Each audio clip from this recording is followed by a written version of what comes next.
दोस्तों, एक 10वीं की छात्र के साथ जिस तरह से बर्बरता किया गया है, इसका जितना भी निंदा किया जाए वो कम है। दोस्तों, मानव की जो इंसानियत है वो मर चुकी है, किसी के साथ वो हैवानियत करने को तैयार है। दोस्तों, आज ही एक घटना मैं आप लोगों को ऐसा ही कुछ बताने वाला हूँ। दरअसल बस्ती का ये मामला है। बस्ती का एक क्षेत्र है कप्तानगंज, और कप्तानगंज थाना क्षेत्र अंतर्गत एक लड़का होता है जो अपने ननिहाल में रह करके पढ़ाई करता है। दोस्तों, वो पढ़ाई कर रहा होता है और कक्षा 10वीं का छात्र होता है। और दोस्तों, बताते चलूँ आपको कि उस लड़के का उसी गांव में दोस्त बन चुके थे। और एक दिन शाम का समय होता है और शाम को उस बच्चे को फ़ोन करके 3-4 दोस्त उसके गांव में बुलाते हैं और बोलते हैं तुम इधर आ जाओ और इधर बर्थडे है, तुमको आना अनिवार्य है। तो लड़का अपने दोस्तों पे भरोसा जमाया और भरोसा किया। उनके कहने पे लड़का घर से निकल जाता है और घर से निकल के गांव में जाता है और वहाँ पे षड्यंत्र 4-5 लोग बना लेते हैं बच्चे के विरुद्ध में।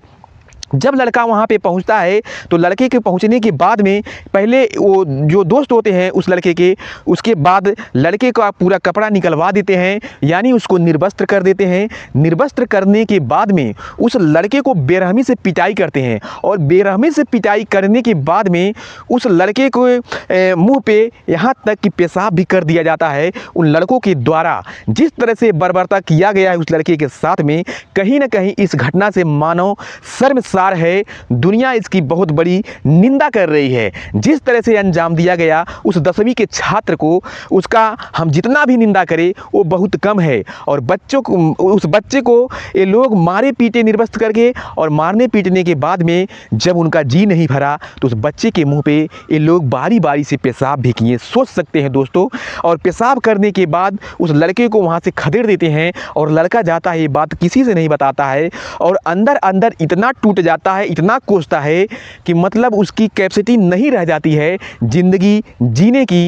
यानी बच्चा हर तरह से टूट जाता है और बच्चा डिसीजन ले लेता है कि मुझे अब इस दुनिया में नहीं रहना है।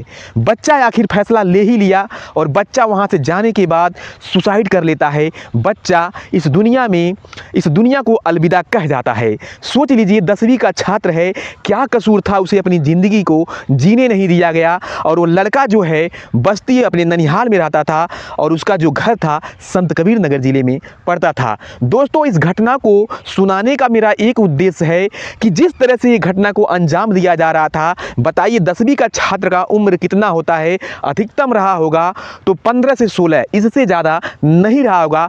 15 से 16 साल के बच्चे की ज़िंदगी के साथ इस तरह से बर्बरता किया जाता है, इस तरह से घिनौना काम किया जाता है, जो बच्चा अपनी ज़िंदगी जीने के बजाय मौत को गले लगाने के लिए मजबूर हो जाता है। तो दोस्तों, अगर कहीं समाज में इस तरह की घटनाएं हो रही हैं या किसी के दिमाग में इस तरह से चलता है और किसी के अंदर से मानवता खत्म हो गया है, तो हम उनसे हाथ जोड़ के रिक्वेस्ट करते हैं कि आप लोग मानवता को जिंदा रखिए, इंसानियत को जिंदा रखिए। हर कोई अपनी ज़िंदगी जिए और हर किसी का अधिकार है अपनी जीवन जीने का, और किसी का ज़िंदगी दूसरे के हाथ में ये नहीं हो सकता है। जो जन्म पाया है उसको अपनी ज़िंदगी आप लोग जीने दीजिए। दोस्तों, अगर इस तरह से घटनाएं अगर होती रहीं तो सोच सकते हैं पृथ्वी कितने संकट में जाएगी। दोस्तों, मैं आप लोगों से रिक्वेस्ट करना चाहता हूं, आप लोग समाज सुधारक का काम करिएगा। जो लोग इस तरह से घटना को अंजाम देते हैं उनके खिलाफ आप रहिएगा, और कहीं पे भी ऐसी कोई घटनाएं आएँ तो आप लोग पुलिस प्रशासन से रूबरू जरूर करवाइएगा। और जिस तरह से इस बच्चे के साथ अंजाम किया गया है, जिस तरह से बच्चे के साथ बर्बरता किया गया है, बदसलूकी किया गया है, इसका हम घोर निंदा करते हैं। और जो भी इसमें कार्रवाई है, इसको कड़ी से कड़ी सज़ा मिलनी चाहिए, ताकि आने वाले लोगों को और सुनने वाले लोगों को समझ में आ जाए कि हम किसी के साथ अगर गलत करेंगे तो मुझे छोड़ा नहीं जाएगा, मुझे बख्शा नहीं जाएगा। दोस्तों, जल्द ही मिलेंगे किसी अगली घटना के साथ।